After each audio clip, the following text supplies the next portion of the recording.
Hi, welcome to Stop That Clock, presented by Big Little Fudge. Live a little, fudge a lot. I'm Caleb. I'm with my boy Graham. What's up, Caleb? You can slow it down a little bit right there, bro. Hey, I like to talk fast. You don't gotta rush it. All right, just relax. I am relaxed. Okay, very relaxed. In today's episode, we're gonna stop that clock. We're gonna find out what we watching, and we're gonna give you some stop it predictions pertaining to our fantasy football draft. Woo! All right, let's roll. So the first thing we gotta talk about is Conor McGregor. Our first take on today's Stop That Clock. I'm a big Conor McGregor. I'm actually gonna stop the clock on this, so we're gonna go a little bit in depth with this. Wow. All right, already. I'm a big Conor McGregor fan. Yep. Been following him since before he won the UFC featherweight championship against Chad Mendes. I mean, he's the champ. He's the double champ. The double champ, like me, the double champ. Yeah. All right. So today, a video surfaced of him back in April. People are blowing it out of proportion. This coward, this old man, walked in front of Conor McGregor's fist and got he walked right sucker punched. And they're trying to paint Conor McGregor as a villain. Don't know why. Yeah. It's not like he has a history of He doesn't. Violence, yeah. I mean, sure, he's in a violent sport, mixed martial arts. No one said it's fun, but... Ooh, there's Peterman completion. Yes, we're doing this podcast as watching the Raiders game, and Nathan Peterman just do... big first down. Yeah, big first down. But we're not going to talk about that. We're going to talk about McGregor. Back to... I mean, hey, big Hard Knocks guy. Peterman's my... Hey, I tell you what, man. I love that Nate Peterman, man. All right, John Gruden. All right, so Conor McGregor, they're trying to paint him as a villain. They tried to do the same thing when that coward bus driver backed the bus into the dolly that slipped out of his hands. Yeah, it slipped out of his hands. Dude, that reminds me. Did you see the Nick Kyrgios or whatever? He's a tennis player from Australia. No, I don't watch tennis. Dude, he is notorious for blowing up on the refs. Oh, the Notorious, the Notorious one? Yes. Conor McGregor? Yeah, kind of similar. So he absolutely smoked this referee stand with his water bottle. Mm-hmm. Threw the water bottle as hard as he could. And the ref was like, "Why'd you do that?" He's like, "Oh, it slipped. I went to drink it." Hey, it did. What was so funny. What does he gain from lying? No. And he was cussing at us every time I have you it was crazy, man. They're trying to paint he's that the bad dude boy of tennis. They're trying to paint that dude as a villain. No, he's the bad boy of tennis. He loves being the bad guy. They're trying to paint Conor McGregor as a villain. It's more fun to be the villain. Hey, no, you want to be a hero. I support McGregor's heroes. Both. McGregor is a hero. He's a nightmare for other people, though. Yeah, when he steps in that octagon. Yeah, he's a villain for some. And he knocks you out. He ruins... Imagine being fighting in the UFC, having a legacy, and losing it in 7 seconds to Conor McGregor. Dude, that's crazy. So, big Conor McGregor guy. Like I said, they're trying to paint him as a villain for this old man walking into his punch. It's the old man's fault. The old man should be painted as the villain. I just think it's unfair. It's unfair that we live in this social media driven world where athletes can be painted as villains so easily. Yeah, dude, I totally just don't agree with you. I think Conor McGregor probably punched that old man. He didn't. The old man walked into his punch. Yeah. All right, what's next? All right, so our next take is going back to our very first episode. Okay. So do you remember our very first episode? We talked about Area 51.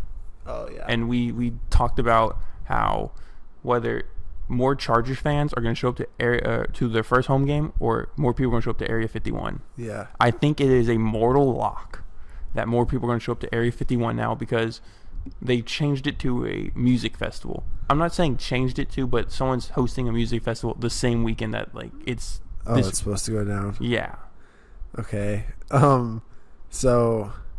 Didn't you tell me about your buddy that's in the Air Force? Okay. Oh, Peterman. You got to get the first down there, buddy. All right, so I have a buddy in the Air Force, and I asked him, yo, Jalen, what's happening? Are people concerned about this in the Air Force? And he goes, they're training the people, the Air Force military, to shoot people that try to raid. Dude, yeah, that's what I said was going to happen, remember? You did say that. But I don't think sadly the raid's not going to happen. The raid will not.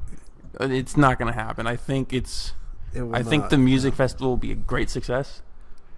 And we want to remember the Woodstock, the Woodstock of our generation. I think it's called Alien Stock, if I'm Is it alien stock? I think so. I saw it on Twitter. That's pretty so good. It was trending. Yeah, that's pretty good then. Yeah, so more to lock. More people are going to show up to the music festival than Chargers fans will show up to Game 1.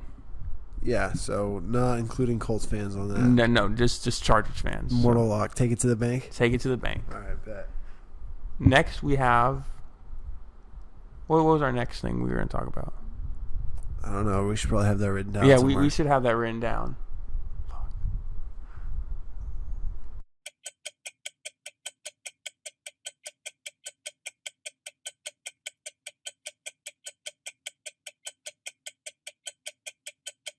All right, and we're back. Yeah. All right. So okay. sorry about that. We're just getting started with this. 5th episode. We should kind of have this down by now, but we kind of forgot something, or what our last tick was. Yeah. Kind of like what it relates to the tick because it concerns Michael Porter Jr. Yeah. Rookie. Is he still a rookie?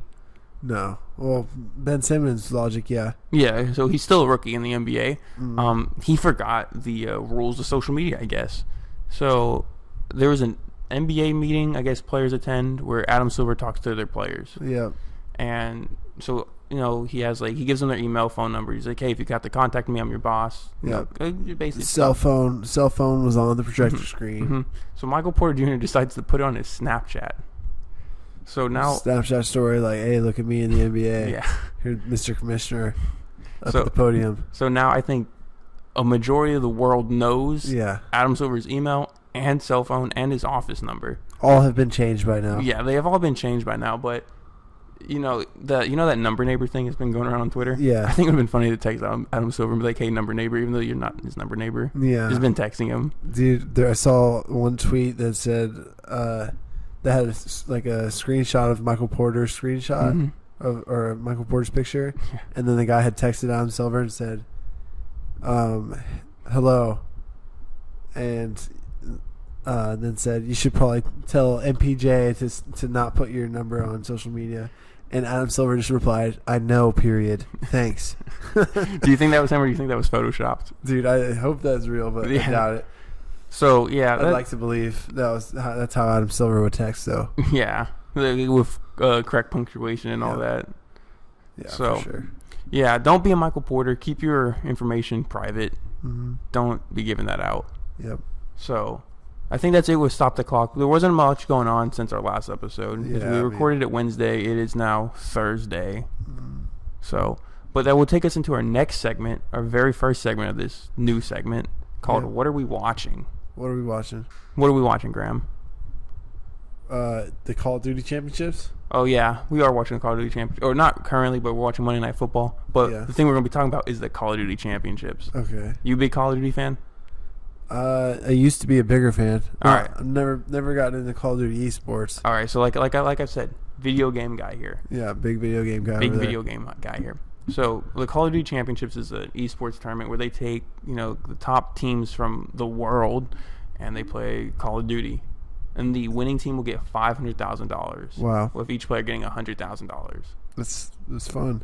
Yeah. What game mode? Is it just team deathmatch or what? No, there's a game mode called Search and Destroy, which is plant a bomb and either defend the bomb site or plant it. Yep. There's Search. Hard point, which is you have to control a certain area for a certain amount of time, and it keeps on rotating. I know hard point. And then control, which is kind of like hard point, where you have to take control of an area, but you have a certain number of lives, so it's kind of like strategy. Yeah. So that's going to be going on all weekend. It started today, actually, on Thursday. Okay. But it's just pool play today. Like the championship Sunday is where the big guys are going to be playing, which our team, the team we support, I support, but since we're a team, we both support them. 100 Thieves. We support 100 Thieves? 100 Thieves. Drake is invested in them. Drake is invested in them? Yeah, Drake invests in this team. So, not a big Drake guy, but I'm trying to get good in the next Call of Duty. Hey, it comes out. It's going to be cross-platform, right? I think so. It comes out in October. Yeah, I'm going to get it. And they're going to have they're changing it up, so they're going to have teams this year in like different cities. Oh, really? Call of Duty teams? Yeah. So esports is growing. Dude. Take your kids out of football practice, put them in Fortnite camps, Call of Duty camps. Hey, it's the future. It's the future. You don't have to be genetically gifted to play Call of Duty. Nope. So that will be happening this this weekend. I will be live tweeting it from our Twitter. All right. Stop that _clock. We are we're not at 100 followers yet. Yeah. But when we do, we will be giving away the prize. Yeah. Might be a brand new Call of Duty. the big prize. We're not gonna spoil it. Yeah. We're not gonna spoil it. Can neither confirm nor deny But that be looking out. Call of Duty. Be looking out for our tweets and be watching COD Championships this weekend on twitch.tv/Call of Duty. Yeah. So our next thing we're going to talk about is our fantasy football draft. Fantasy football. This is our big money league. I say big money, but it's our money league. It's our big competition league. Mm-hmm. So this is our 7th year doing it with some of the group of people. Yep. So we had our draft last night. We were supposed to record, but our draft went on longer than expected. So much longer. Yeah. So we don't do electronic draft. We do it's the stickers. You go up and place the stickers, pen and paper, all that good draft stuff. board, yeah. So I prefer it that way. It just goes on a lot longer because people don't know their picks and they take forever. Yeah, especially. But Yep. Fun league. Very fun. So we're gonna go over some of our picks, some of the bad picks in our league, and basically give you some fantasy football predictions so you can win your league. Because I'm a 2-time champion in our fantasy football league. How many times have you won, Graham? 0, but I am a one-time big bet winner. So. Big bet winner. Do we want to talk about that? No. All right. Just a big bet winner. This is a big bet winner. Okay. Yep. So, you want to go first about your team or about my team? Yeah. I mean, my team is so good. But my brother's team. So my brother lives in Mexico. Wait. Should we go over like who's in our league or just like stereotypes? Huh? Like stereotypes, like kind of stereotype our league. Not saying I believe in stereotypes, but okay, bro, go ahead. All right. So you got the champ, which is me. Okay. You got the person that thinks he's really good, which is Graham. You have some competition. We have 2 people that are really like I consider competition. There's 4 of us really, the core founders of our league. Like one of us is gonna win every year. Maybe. And then you have the Graham family, which is your brother and your brother-in-law. And then your friends, your clan over there, which is Sturman, Cox, and Colton. I didn't want to name drop, but now we're name dropping. Okay. And then we kind of got everybody else is just kind of like just donation money. They're just... Yeah. Dude, I don't know. That wasn't a very good... If you're going to say stereotype or league. You didn't really run through many stereotypes. I did. All you did was take a shot at me. That's the only stereotype you made. Okay. All right, let's hear your brother's team. Okay, so I was helping him draft because he lives in New Mexico, right? Mm-hmm. Yes. And like all of his picks were like so easy to make. Like they just fell in his lap. They fell to him, and I was just like drafting his whole team for him. So wait, I have a question. If he wins the league, are you the champion or is he the champion? He is, but I mean, he made the trade. They got him all those great picks. Hey, he did. Oh, so one thing about our league, we're allowed to trade draft picks. It's huge. So, this is like a very serious league. We trade draft picks. It's like the real NFL, basically, but with fantasy football. He's got Zeke, Marlon Mack, Thielen, Antonio Brown, Zach Ertz, Cooper Kupp. Okay, that's a pretty good, but his bench, you could tell he was just picking players he knew. Yeah, with Emmanuel Sanders and Fitzgerald, yeah, your brother's noticeably older than us. This isn't when he was in college. He got Valdez Scaling. I mean, and Adam Humphries. Hey, Adam Humphries is a great pick. Paul Richardson. So he's got Jimmy G. Mm-hmm. Is his quarterback? This is backup. Drew Brees is his starter. Mm-hmm.